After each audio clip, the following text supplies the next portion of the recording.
ቆርበው አላደሩ። ቅዱስ ጴጥሮስ 3 ካደው። ይሁዳ ገና ቅዳሴው ሳያልቅ ጌታችን ሳያሰናብታቸው በመሃል ወጥቶ ሄዶ ጌታችንን ሸጠው። ሌሎች ሐዋርያት አናውቆም ብለው ሸሹ። በእውነት ነው በሽተኞች ነን፣ ግን ፎር ዋን ሞር በሽተኛ ቦታ አለና አንተም በሽተኛ ነህ ተቀላቀለ። ቤተክርስቲያን ፐርፌክት አይደለችም አሉ አንድ አባትና ህልውና አይደለም ቤተክርስቲያን በህልውና ፐርፌክት የኛ ስብስቡ ነው። ያ ስብስብ ፐርፌክት አይደለም፣ ፍጹም አይደለም። ፍጹም ላለመሆኑ አንዱ ማስረጃ አንተ እዛ ውስጥ መኖር ነው። ፍጹም አይደለም አይደል? አንተ በቃ አንተ ፍጹም ካልሆንክ ሁሉ ፍጹም ሊሆን አይችልም። ቆራቢ ያልሆነ ክርስቲያን የለም። እስካሁን ያልቆረበ ኦርቶዶክሳዊ የለም።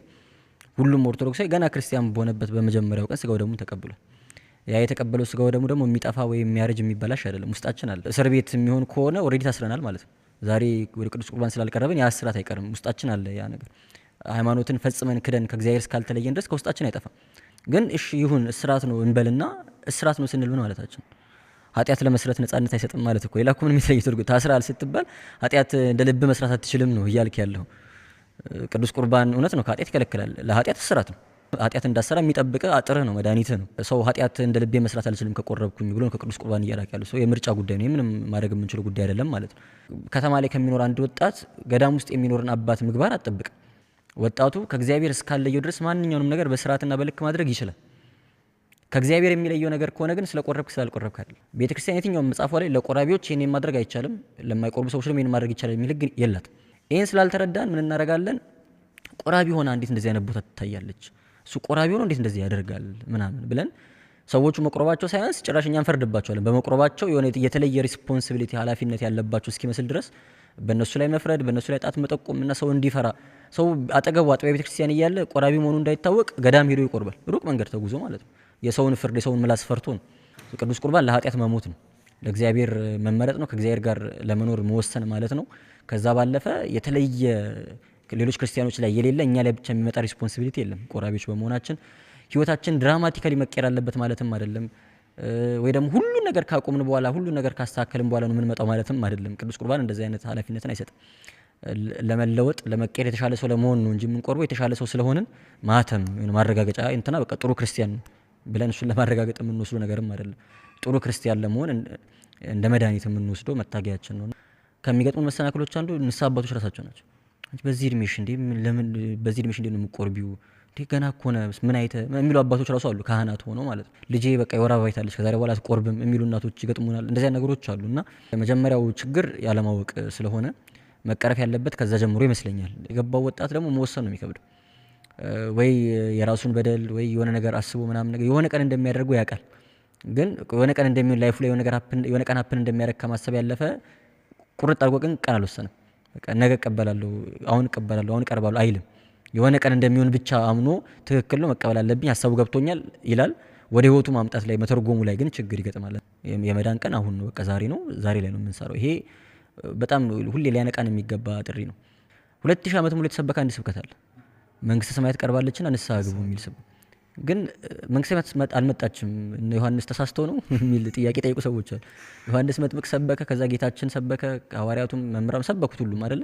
ግን እስካሁን አልመጣችም መንግስተ ሰማያት እና እንዴት ነው እስተት ነው ወይ ቀኑን ተሳስተው ነው ወይ የሚል ጥያቄ ይመጣል። አባቶቻችን መንግስተ ሰማያት ቀርባለች ማለት የሞታችሁ ቀን ቀርቧል ማለት ነው ብሎ ነው የተረጎሙት። ምክንያቱም ያንተ መንግስተ ሰማያት ዛሬ ነው። ዛሬ በህይወት እያለ ካልሰራ ከሞትክ በኋላ ወደ መንግስተ ሰማያት የሚያገባን ስራ ልትሰራ አትችልም። ዛሬ ላይ ካልሰራ በቃ ነገ ላይ መንግስተ ሰማያት አለኝ የሚል ተስፋ የለህም ማለት ነው። መንግስተ ሰማያት ቀርባለችና ንስሐ ግባ ማለት የሞት ቀን ቀርቧል ንስሐ ግባ ማለት ነው። 2000 ዓመት ሲሰበክ የነበረው የምትሞትበት ቀን ቀርቧል ንስሐ ግባ ወደ እግዚአብሔር ቅረብ ነው እንጂ አክቹአሊ የጌታ መምጫው ቀርቧል ማለት ብቻ አይደለም። የጌታ መምጫ ቀርቧልም ነው እውነት ነው፣ ግን እሱ ብቻ አይደለም ትርጉም። የጌታ መምጫ ቀርቧል ሲባል ራሱ ለኔ ጌታ የሚመጣበት ቀን ማለት ብቻ አይደለም፣ እኔ ወደ ጌታ የሚሄድበት ቀንም ጭምር ነው። ወጣትነት ጋራንቲ አይደለም። የወጣቱ ሞት አይበልጥም። ኢትዮጵያ ውስጥ ቁርባኔ ይፈርሳል የሚል ጥያቄ ይጠይቃሉ። ቁርባን የሚፈርስ ነገር አይደለም። ቁርባኔን አፈረስኩ ኃጢአት ሰርቼ እንደዛ አይደለም። ቁርባን ከሚደገሙ ሚስጥራት መካከል የተደረገበት ምክንያት ይሄ ነው። ደግመን መቀበል ስላለብን ደካሞች ስለሆነ ኃጢአት ስለምንሰራ ማለት ነው። የግድ የሚያስፈልገን ነገር ነው፣ መድኃኒታችን ነው። በቃ ያለሱ መኖር አንችልም። ስለ መዳን ባስብን ቁጥር የግድ ቅዱስ ቁርባንን ማሰብ አለብን። ንስሐ ገብተን ካልቆረብን ንስሐችን ፍጻሜን አላገኝም። በቃ ንስሐ በጣም የመግባት ልምድ ያላቸው ቅዱስ ቁርባንን ግን የማይደፍሩ ሰዎች አሉ። ለኔ አይገባኝም የሚሉ ሰዎች አሉ። ከቆረብኩ በኋላ ኃጢአት መስራት አይቀርም የሚሉ ሰዎች አሉ። ይሄ ሲባል ምን እንደማስብ ታውቃለህ? ጌታችን ቁረቡ ሲል ከቆረብን በኋላ ኃጢአት እንደምንሰራ አያውቅም። ስጋዬን ብሉ ደሜን ጠጡ አለበለዚያ ሕይወት የላችሁም ሲለን ከበላን ከጠጣን በኋላ እንደምንበድል አያውቅም ማለት ነው። ከቆረብን በኋላ እንደምንበድልም ያውቃል ማለት ነው። የሚገርም የመጀመሪያዎቹ ቆራቢዎች ቅዱሳን ሐዋርያት ናቸው። ቆርበው አላደሩ። ቅዱስ ጴጥሮስ 3 ካደው። ይሁዳ ገና ቅዳሴው ሳያልቅ ጌታችን ሳያሰናብታቸው በመሃል ወጥቶ ሄዶ ጌታችንን ሸጠው። ሌሎቹ ሐዋርያት አናውቆም ብለው ሸሹ፣ ጠፉ። ገና ቆርበው እንደወጡ ጌታችን ሲያቆርባቸው እንደዚህ እንደሚያደርጉ ያውቃል። እየነገራቸው ነው። ትከዱኛላችሁ፣ ዶሮ ሳይጮህ ትከደኛለህ፣ ትሸጡኛላችሁ፣ ከእናንተ መካከል አንዱ አሳልፎ ይሰጠኛል። ከቆረቡ በኋላ ያን እንደሚሰሩ ያውቃል። ግን ቅድም እንዳሉ ለብርቶች የሚሰጥ ሽልማት ደግሞ አይደለም ቅዱስ ቁርባን፣ ለደካሞች የሚሰጥ ማበረታቻ መድኃኒት። ከቆረብን በኋላ እንደምንበድል ያውቃል እግዚአብሔር አምላክ። እኛ የአቅማችንን ያክል ላለመበደል ላለመውደቅ እንታገላለን፣ እንጥራለን። ከዛ በኋላ እንወድቃለን። ጌታችን መውደቃችንን ብቻ ሳይሆን ላለመውደቅ ደግሞ የታገልነውን ትግል ይመለከታል። ለሁሉ በትርፉ መጠን ዋጋ ሰጠዋለሁ አላለም ጌታችን። በድካሙ ልክ ነው ያለው። በድካማችሁ ልክ በልፋታችሁ ልክ ዋጋችሁን ሰጣችሁ ዘንድ ዋጋዬ ከኔ ጋር አለ፣ በስራችሁ ልክ ሰጣችኋለሁ አለ እንጂ በውጤታችሁ ልክ አላለም። ስለወደቅን ብቻ አይ በቃ የእናንተ ነገር አበቃለት አንባልም። ላለመውደቅ ምን ያክል ታገላችኋል ነው ጌታችን ጥሪውና ከኛ ሳይሆን ከጠላት ዲያብሎስ የሚመጡ ሀሳቦች አሉ። በቃ አንተ እኮ መበደል አይቀርም፣ ጸባይህን እያወቅከው ነገ መልሰህ ትበድላለህ፣ አንተ ማን ስለሆንክ ነው ወደ ቅዱስ ቁርባን የምትቀርበው ምናምን። ሌላኛው በጣም መስተካከል ያለበት ነገር ለቅዱስ ቁርባን የተገባ መሆን የሚችል ማንም ሰው የለም። ማንም ሰው በቃ ዛሬ ተገብቶኛል ልቁረብ የሚል ሀሳብ ሲሰማ መቁረብ የለብን። ዛሬ ይገባኛል ብለህ ባመንከን መቁረብ የለብን። ኃጢአት ነው። መቼም የተገባን ነው። ለመጀመሪያ ጊዜ ጌታን ወደ ራሱ የተቀበለችው እመቤታችን ናት አይደል? እናቱ ሆና በማህፀኗ ያሳደረችው እሷ ናት፣ በውስጧ ያሳደረችውና እሱን ስትቀበሉ የነበራት ንጽህና እኛ የለንም። አሁን እሱን ለመቀበል የሚያበቃ ንጽህና የለንም በጭራሽ ማለት ነው። መቼም የተገባን ነው። እኔ አይገባኝም ቅዱስ ቁርባን ብሎ መተው ትትና አይደለም፣ ትዕቢት። ትትና እኔ አይገባኝም ስለዚህ ጌታው አንተ ይቅር በለኝ እያሉ መቅረብ ነው እንጂ አይገባኝም ብሎ መሸሽ አይደለም። ሰው ድግስ ጠርቶ እንዴት ይሸሻል? ለልጅ ምርቃት ወይ ለሰርግ ደግሰ ሁሉም ሰው ነጭ ለብሶ አምሮበት መጥቶ በጣም ያለህን ሀብትን አሟጠ ተበድረ አርደ ምናምን አስቀምጠ መጥቶ ዘምሮ እልል ብሎ እግዚአብሔር ስጦታ ሰጥቶ ምናምን ነገር ስጦታ መጥቶ ብሳ ብሎልኝ ሲባል በእውነት እኔ አይገባኝም ያንተን ድግስ መብላት፣ እኔ ለአንተ ሞን ሰው አይደለሁም ይቅር በለኝ እያለ ወጥቶ ቢሄድ ወይ ምን አይነት ትውታን ናቸው እንደ እግዚአብሔር ይስጣቸው አትልም። በሬ አይደለም ያረደው፣ አንድያ ልጁን ብቸኛ ልጁን ያረደ። ነጭ ለብሰን ጥላ ለብሰን አምሮብን መባ ይዘን ጧፍ ዘቢብ ይዘን መተን አስቀድሰን አመስግነ ነው እልል ብለን ዘምረን ብሉልኝ ሲል አይ እኔ በእውነት አይገባኝም ስንል ወይ ሲወዱኝ አይልም። ኑና እንዋቀስ ነው የሚለው አንደኛ ኢሳይያስ ምዕራፍ 1:18 ላይ ኑና እንዋቀስ፣ ያጠፋሁት እንዋቀስ፣ ልውቀሳችሁ እኮ እንዋቀስ፣ ያጠፋሁት ካለ ንገሩኝ ማለት። ንግግር እኮ ጭራሽ ፈጥረናል።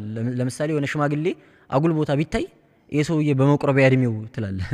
ምክንያቱም በቃ ለአንተ የመቁረቢያ እድሜ ሽምግልና ነው። ህዝቡ ውስጥ የመቁረቢያ እድሜ የሚለው ሽምግልና እንደሆነ እያስረዳ ነው።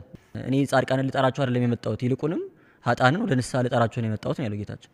በቃ ያ ቦታ ለኛ ለኃጢአተኞቹ የምንድንበት የምንታረምበት ወደ እግዚአብሔር የምንቀርብበት የምንታከምበት ቦታ እንዲሆን የመጣ ቦታ ነው። ከየትኛው ማለት ውድቀት ውስጥ ብንመጣ ሊምረን ቃል ገብቶልናል። አይምረኝም የማለት መብት የለህም። አይምረኝም ማለት እግዚአብሔርን መጠራጠር፣ እግዚአብሔርን ዋሽተሃል እንደማለት እኮ ነው። ራስን እንኳን ለመቀበል ይቅር ለማለት የማንችልበት ደረጃ ደርሰናል። ግን እግዚአብሔርን በእኛ ልክ አንለካው። እኛ ይቅር ማለት የማንችላቸው ነገሮች እግዚአብሔር አምላክ ይቅር ማለት ይችላል።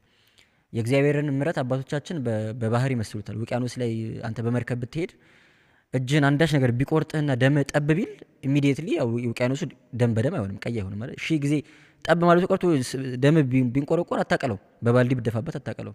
በቃ ምንም ያክል ያንተ ኃጢአት ቢበዛ ከእግዚአብሔር ምሕረት ሊበልጥ አይችልም። መጥራቱ አይቀርም። በቃ ከእግዚአብሔር ምሕረት ሊበልጥ አይችልም። የእግዚአብሔር ምሕረት የባህሪ